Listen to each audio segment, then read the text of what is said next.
Ghana ban ahyɛbɔ sɛ wokɔpie mu wɔ Gomoa beaeɛ a yɛato din sɛ Gomoa Central Special Economic Zone. Wɔbɛtumi ayɛ ama no agyina brane na aboa ama ɔman no nneɛma a ɛsɛ ɛfata sɛ yɛyɛ na ɛde boa ma mpuntuo tumi ɛkɔ ɔmanfoɔ no hɔ no ɛtumi atɔ yie.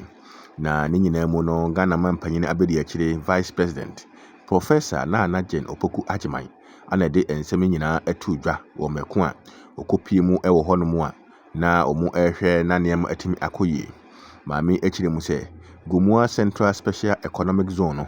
ɛyɛ adeɛ a saa project kɛseɛ no 24-hour economy a Ghana man panyin His Excellency John Dramani Mahama ɛbɔ ho dawuro ɛyɛ afe 2024 wɔ mɛko ne yɛkɔ abatoɔ so a Ghana foɔ so ɛhwɛ so ɛyɛ n'adom ɛma ɔmo etimi ɛto aba no ma no. Saa 24-hour economy no ɛne nyinaa ɛka ho bi ana Gomoa Central Special Economic Zone no etimi ɛba so ɛbɛboa ma saa 24-hour daeɛ so no etimi akom. Na wohwɛ mu a beaeɛ pɔten a ɔmo ɛde saa dwumadie ɛkɔ so no ɛyɛ Bewaze a no ɛwɔ Gomoa Central mansin mu ɛna saa nneɛma etimi ɛkɔ so. Na ɔkyerɛ mu sɛ wohwɛ nneɛma ebetimi akɔ so ɛwɔ hɔ nom a mekyerɛ ɛyɛ Gomoa Central Special Economic Zone no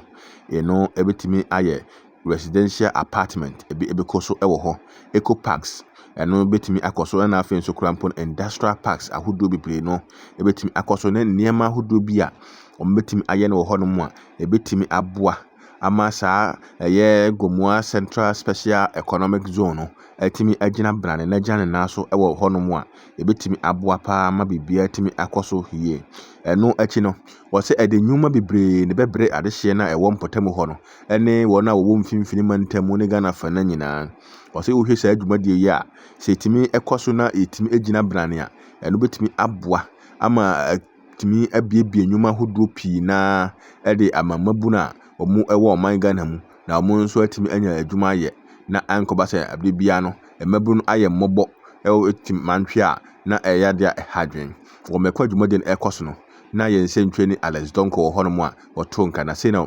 practical and grounded. Factories, warehouses, logistics centers, agro-processing units, technology parks, and export-oriented industries will develop here, and jobs will follow. His Excellency the President has set out a clear objective to create hundreds of thousands of jobs over the coming decade. And the Gomoa Central Special Economic Zone is one platform speaking directly to our young people's need for opportunities. I want to thank the traditional leaders who have chosen progress and participation. Sustainable development succeeds only when communities are partners. This project will prioritize local employment, skills development, and community advancement, and the government remains committed to delivering on these expectations. To our local and international investors, welcome to Ghana. This is the place to be. What you have before you is a concrete project backed by land, leadership, political will, and institutional support. Government is here to work this journey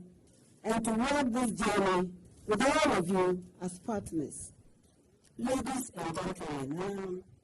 this site visit marks a beginning. It is a shift from intention to action. Together, we can turn this vision into reality. ɛno akyi no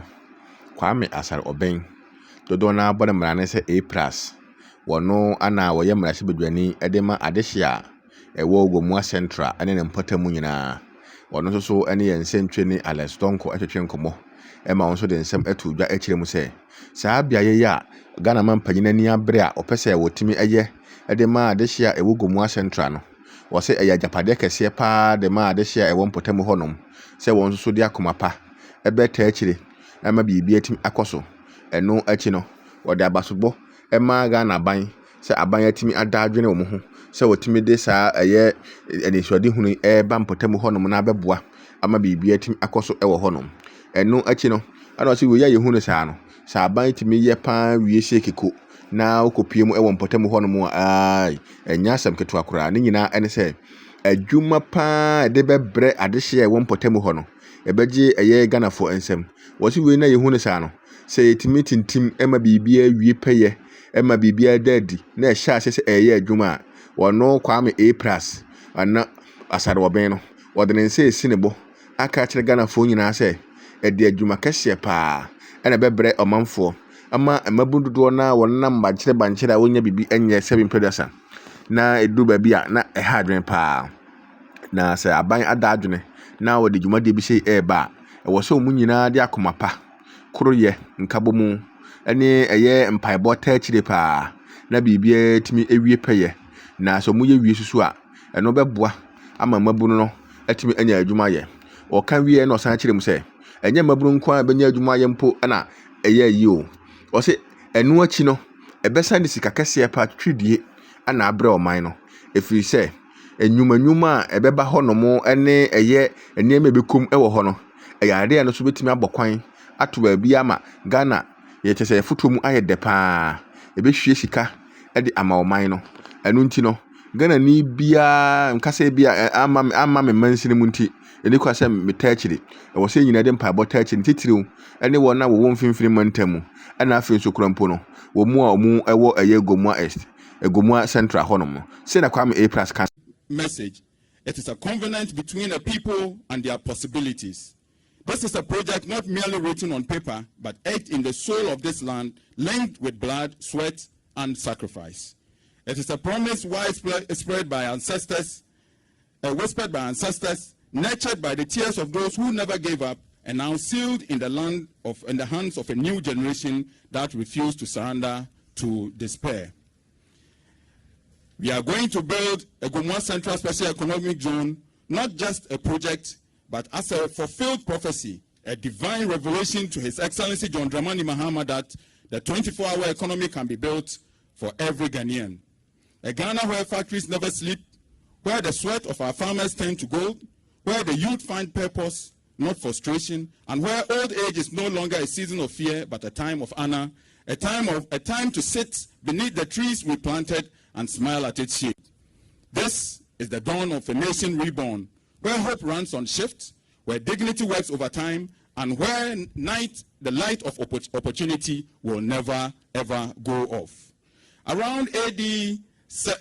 70 AD, when Vespasian and Titus raised the Roman Colosseum, they imagined structures that will outlive them, and yes, it has. When Mansa Musa built the city of Timbuktu, he made Africa the light of the world in terms of learning and trade. And when Charles Pearson proposed the London Underground, the world said it was impossible. But many years on, millions ride the tunnels every day. They all faced disbelief, but they believed in themselves that they could do it,